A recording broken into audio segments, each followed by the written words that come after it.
@Julio Sánchez Cristo Oficial.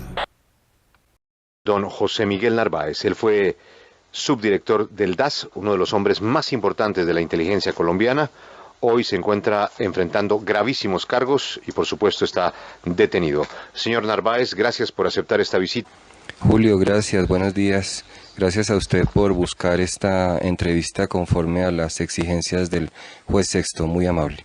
Ha sido muy amable. Don Miguel Narváez, la última vez que yo lo vi a usted, estaba recibiendo una de las más altas condecoraciones del Ejército Nacional.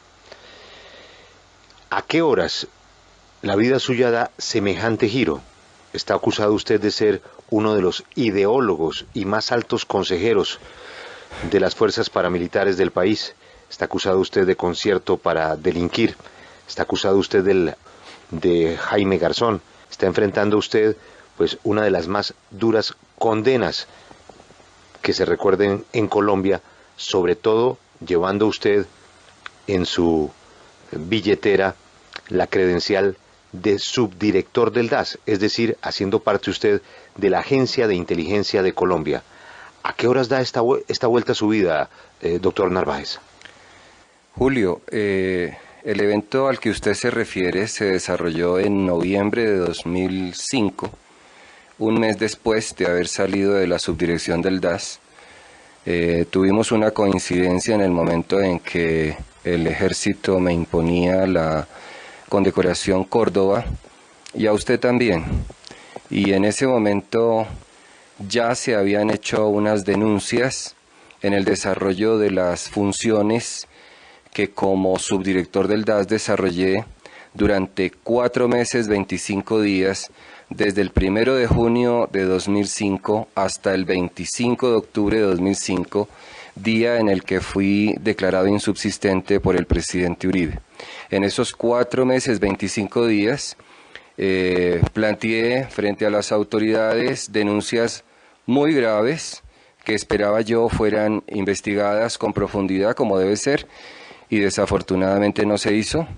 Luego, 3 años después, viene la retaliación en una maquiavélica organización criminal de testigos de las autodefensas que tenían vinculación directa con los cabecillas que yo había denunciado en Cabeza de Macaco. Y posteriormente volvió a repetir esa retaliación para el caso DAS, de las mal llamadas chuzadas del DAS, en donde a la fecha tampoco hay chuzadas. Pero, señor Narváez, a usted lo relacionan con los paramilitares y usted lo que nos está diciendo es que quienes le hacen el montaje a usted de este proceso son los paramilitares. Sí, señor. Yo denuncié ante el fiscal general de la Nación, Mario Iguarán, la presencia presunta, debo decir, porque yo respeto el derecho a la presunción de inocencia, de una central de inteligencia paralela en Cabeza de Macaco, en coordinación con el director general de inteligencia de esa época, el doctor Enrique Ariza Rivas y varios de sus funcionarios. Eso lo hice delante del fiscal general de la Nación, eso lo hice delante del doctor Jorge Noguera, que inmediatamente ordenó una investigación disciplinaria interna. Inmediatamente le entregué al fiscal general el 20 de octubre del 2005 no solamente una grabación que condensaba la confesión de un exfuncionario del DAS de nombre Carlos Andrés Moreno Roa, sino que le estaba entregando evidencia física, Julio. Yo estaba en ejercicio de funciones de policía judicial y entregué la copia del expediente 777 que vinculaba al capo del narcotráfico Wilmer Varela con algunos miembros de la fuerza pública y que había sido robado del búnker de la Fiscalía y que lo devolvía yo al fiscal Mario Iguarán en su oficina en presencia de su asesor Juan Carlos Goyeneche y del director jurídico del DAS de ese momento, el doctor Eduardo Rodríguez. No pasó nada. 5 años después debo decirle que me he ratificado en estas denuncias ante la Corte Suprema de Justicia. He tenido que denunciar penalmente por prevaricato a la fiscal sobre la cual el fiscal Mario Iguarán delegó estas investigaciones y que no hizo nada, la doctora Marta Luz Reyes, fiscal segunda delegada ante el Tribunal Superior de Bogotá.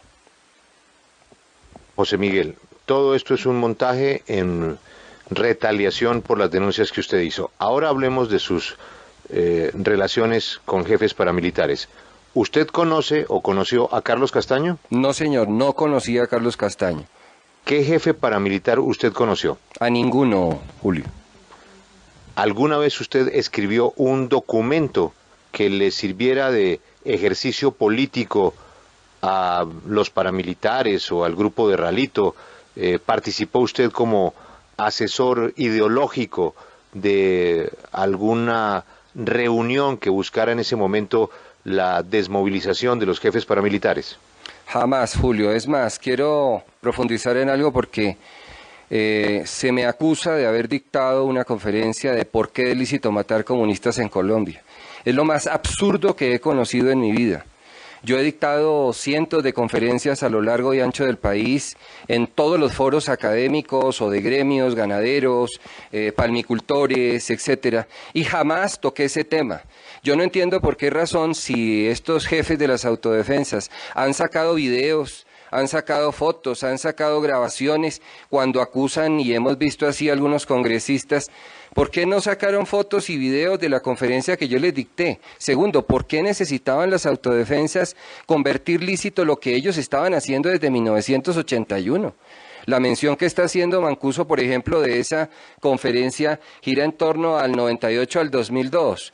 Si desde antes de 1998 había miles de personas que por su ideología habían fallecido.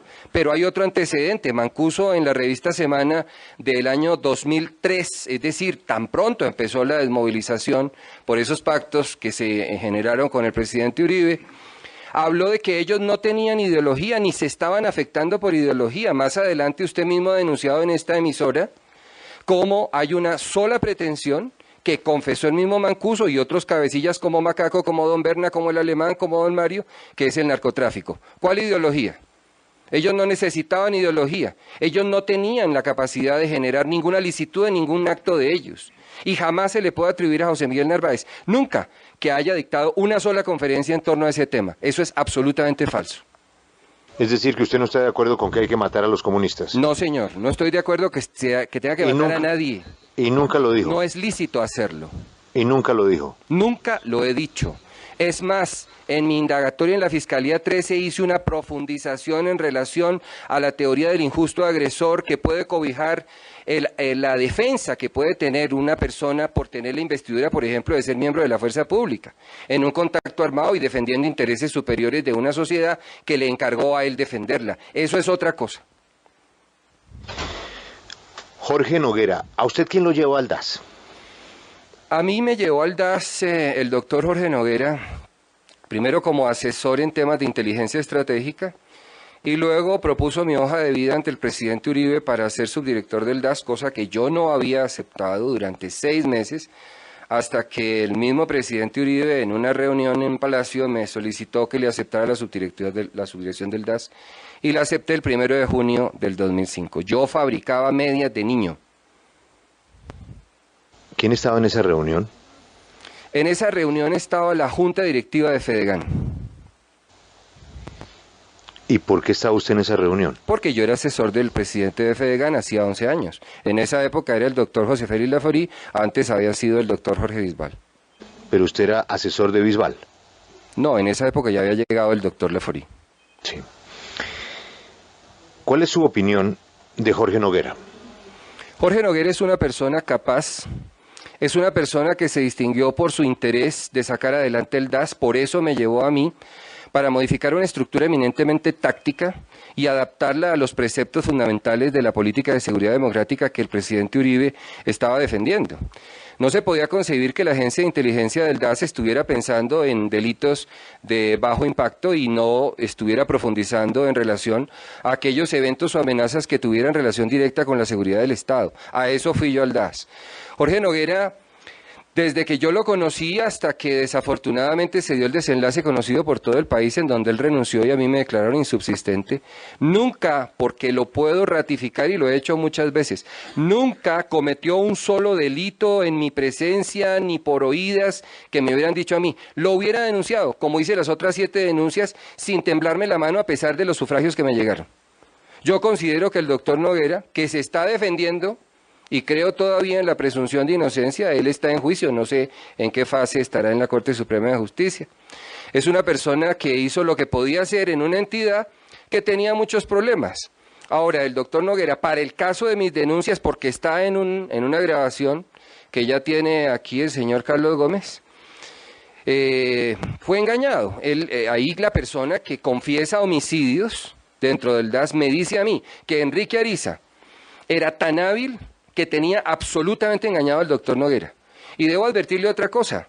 Cuando yo fui a reunirme con el señor fiscal general de la Nación, Mario Iguarán, en su oficina el 20 de octubre del 2005, el primero que supo fue mi jefe, que era Jorge Noguera.